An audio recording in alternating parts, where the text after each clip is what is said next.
বউবাজার থানার অপোজিটে ধর্মাঙ্কুর হলে শো করতে গিয়ে আমার এত ভালো এক্সপিরিয়েন্স হবে আমি তো ভাবতেই পারিনি। সো হেই গাইস, কেমন আছো তোমরা সবাই? আমি ঈশা চলে এসেছি তোমাদের কাছে আবারও একটা নতুন ফ্রেশ ভ্লগ নিয়ে। শোটা আমার হয়েছিল প্রায় অনেক দিন আগেই, কিন্তু শোয়ের ঠিক পরের দিন আমি এতটাই বাজে রকম সিক হয়ে পড়েছিলাম যে ভ্লগের এডিট করে ভয়েস দিতে দিতে অনেক বেশি আমার লেট হয়ে যায়। সেই জন্য আমি সত্যি খুবই দুঃখিত। গরম গরম কফি খেয়ে মেকআপ করে আমি আমার বাবার সাথে বেরিয়ে পড়েছিলাম শোয়ের উদ্দেশ্যে। আর সেদিন সত্যি কথা বলতে ভীষণই ক্লাউডি ওয়েদার ছিল, হালকা হালকা বৃষ্টিও পড়ছিল, কিন্তু আমাদের তো গন্তব্যস্থলে যেতেই হতো। আসলে প্রায় ৩৬ বছর ধরে মার্চ মাস কাটার পর এপ্রিল মাস শকিংলি চলে তো এলো, কিন্তু এপ্রিল মাস তো মার্চ মাসের থেকেও উইয়ার্ড ছিল, খুবই রকম। তার কারণ ভীষণই কনফিউজিং ওয়েদার ছিল, না ঠান্ডা না গরম, উল্টে সকালে রোদ্দুর থাকছে তো বিকেলে মনসুন হয়ে যাচ্ছে। আমার শরীর এরম অদ্ভুত ওয়েদারের কারণেই আরও বেশি রকম খারাপ হয়েছিল, আর ভীষণই বাজে রকমভাবে। ইভেন আমি ডক্টরও দেখিয়েছিলাম, ভগবানের কৃপায় আমি এখন সুস্থ আছি আর তোমাদের সাথে নিজের ভ্লগটা শেয়ার করতে পারছি। তো এরকম অদ্ভুত ওয়েদারের জন্যই আমি এত বাজে রকম সিক হয়ে পড়ি। তোমাদের সাথে গল্প করতে করতে ফাইনালি আই রিচ দ্য ধর্মাঙ্কুর হল। তোমরা দেখতেই পাচ্ছ কত সুন্দর। আর অফকোর্স এই শোটাও আমি সাগর মিউজিক্যাল ট্রুপের মারফতই পেয়েছি। এই ভদ্রলোক হলেন ওই গ্রুপেরই মেম্বার পার্থ কাকু, আর ইনি ভীষণ ভালো গান করেন। আর ইনি যে গ্রুপের মেম্বার, মানে আলাদা একটি গ্রুপের, সেই গ্রুপের নাম হচ্ছে বেদাঙ্গ, যেটা পুরোপুরি একটা সাংস্কৃতিক কালচারাল ওয়েতে পুরোপুরি ডেকোরেটেড অ্যান্ড খুব সুন্দর একটা ব্যাপার। আর হলটা ভেতর থেকে সত্যি খুবই সুন্দর ছিল, একটা আলাদাই রকম অদ্ভুত রকম পিস কাজ করছিল এখানে। আমি যতটা পেরেছি তোমাদেরকে একটু একটু করে সমস্ত কিছু দেখানোর চেষ্টা করেছি। তো সত্যি কথা বলতে এখানে একটা বুদ্ধদেবের জিনিসও চলছিল হালকার ওপর, সেটা আমি নিতে পারিনি। দেন আমি শোয়ের জায়গায় চলে আসি, আর এটা পুরোপুরি একটা সাংস্কৃতিক অনুষ্ঠান ছিল। সবাই খুবই এনজয় করছিলেন। আমাকে ড্রেস কোড না বলে দেওয়ায় আমি বুঝতে পারিনি কি পরে আসবো, তাই সবাই যেখানে ট্র্যাডিশনাল ড্রেস পরে এসছে আমি সেখানে ওয়েস্টার্ন। হে, যাই হোক, আমার ড্রেস আমাকে সেদিন একটা ইউনিক লুক দিয়েছিল, আর আমার পারফরমেন্সও, সেটা তোমরা পরে ঠিকই বুঝতে পারবে। আর আমি একটু একটু করে তোমাদের সবটাই দেখাবো, তোমরা জাস্ট দেখতে থাকো। তো এখানে মোটামুটি সবাই এসে গেছিলো, অডিয়েন্সের ভিড়ও ভালো মতোই ছিল, সবাই এখানে কিছু কিছু মানুষ পার্টিসিপেটসও ছিলেন। এরপরে নাচ চলে আসে।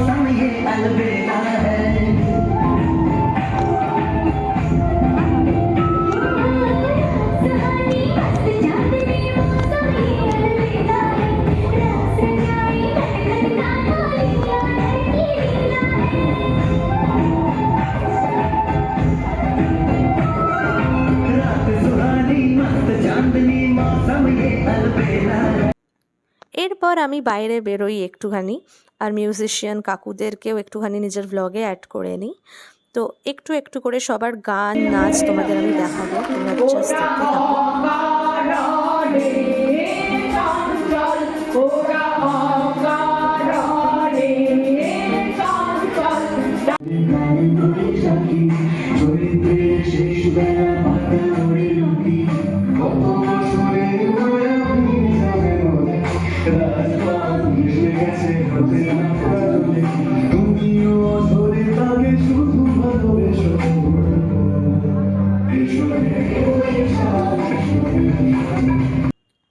গান আর নাচ দেখতে দেখতে আমি একটু ওয়াশরুমে গেছিলাম ব্রেক নিতে, আর বাইরেটাও একটুখানি ঘুরে ঘুরে দেখছিলাম হলটা, কারণ এত সুন্দর পিসফুল জায়গা আমার আগাগোড়াই খুব ভালো লাগে। আর একটা বৃষ্টি ভেজা গন্ধও ছিল চারিদিকে, তো সেটা দেখেই আমার খুব ভালো লাগছিল। আর হয়তো এই কারণেই আমার আরও ঠান্ডা লেগেছিলো, কারণ ওই দিন ফোঁটা ফোঁটা বৃষ্টিও পড়ছিল, আর আমি ওই বৃষ্টিতে ভিজেও ছিলাম। ভিজে ভিজে গেছি, ওখানে হালকা ভিজেছি, তারপরে ফেরার পথেও বৃষ্টিতে ভিজেছিলাম। তো এই করে করেই আমার ঠান্ডা গরম লেগে গেছিলো। আর আমাকে অবশ্যই তোমরা কমেন্টে জানিও এই ওয়েস্টার্ন লুকে আমাকে কেমন দেখাচ্ছে, কারণ আমার তো মনে হচ্ছিলো আমাকে খুব ভালোই লাগছিল। তো আমি একটু একটু করে তোমাদের আর একটু দেখিয়ে দিই এই বুদ্ধাঙ্কুর হলটা, সরি ধর্মাঙ্কুর হল, অ্যাকচুয়ালি বুদ্ধদেবের হল, তাই জন্য আমি বুঝতে পারিনি।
এই সুইট সুইট বাচ্চাগুলোর নাচ দেখার পর আমি সৌভিকদাকেও নিজের ভ্লগে অ্যাড করে নিই। আর সৌভিকদা ভীষণ ভালো গান করেন। দেন পার্থ কাকুকে গানের জন্য স্টেজে ডাকা হয়, তো উনিও গানের জন্য প্রস্তুতি নিচ্ছিলেন। দেন আমার পারফরমেন্সও আসে।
মঞ্চে উঠবেন। আর না বললে যার কথা নয়, তিনি হচ্ছেন বেদাঙ্গের আরেকজন মেম্বার এবং কর্ণধার, তিনি হচ্ছেন শ্রীমান পার্থ দাস। স্বপ্নে একটু টেনশন করেন, কিন্তু সবাইকে উনি আগলে রাখেন এবং অসম্ভব প্রতিভাবানময় একজন মানুষ। প্রচন্ড পরিশ্রম করেছেন, গান করেছেন। আজকে আমাদের মধ্যে একজন অসম্ভব প্রতিভাবানময় একটা বাচ্চা মিষ্টি শিল্পীকে আমরা পেলাম এই পার্থ দাসের হাত ধরে, এবং অলরেডি ওর গান পছন্দ হয়েছে অনেকের। আমার এক ভাই হয়েছে, সে তো সমাজে প্রশংসা করে চলেছে, দিদি অসম্ভব ভালো গান করছে। যাই হোক, আর হ্যাঁ, এবং রবীন্দ্র বাংশী সংসদ থেকে যারা আজকে প্রোগ্রাম করলেন, রবীন্দ্র বাংশী সংসদ থেকে, তাদেরকে আমার তরফ থেকে অনেক ধন্যবাদ জানাই। আমাকে সম্মানিত করার পর সৌভিক দাকেও সম্মানিত করা হয় নানা রকমভাবে, প্রাইজ দিয়ে, মিষ্টির বাক্স দিয়ে। আর সত্যি কথা বলতে ইনিও ভীষণ ভালো গান করেন, বাট আই এম সরি আমার ফোনে এনার ভিডিওগুলো নেই। যখন দাদা গান গাইছিলেন তখন আমি দাদার ফোন থেকেই সমস্ত কিছু রেকর্ড করেছিলাম। তো তাও যদি তোমরা শুনতে চাও আমাকে ডিএম করতে পারো, আমি তোমাদেরকে পাঠানোর চেষ্টা করব। দেন শো শেষ হওয়ার পর আমার মুখের এই স্মাইল দেখেই তোমরা বুঝতে পারছো শোটা কতটা বেশি সাকসেসফুল হয়েছিল আমার। আর আমি ভেবেছিলাম এক হয়েছে আর এক, মানছি এটা একটা কালচারাল প্রোগ্রাম, বাট আমি গান গেয়ে এত শান্তি পেয়েছি যে কি বলবো। Big thanks to Sagar musical troupe and Partha কাকু, যে আপনাদের জন্যই আমি আজ একটার পর একটা ভালো ভালো শো করতে পারছি আর এত ভালো রকমভাবে সম্মানিত হতে পারছি। দেখা হচ্ছে নেক্সট ব্লগে, বাই।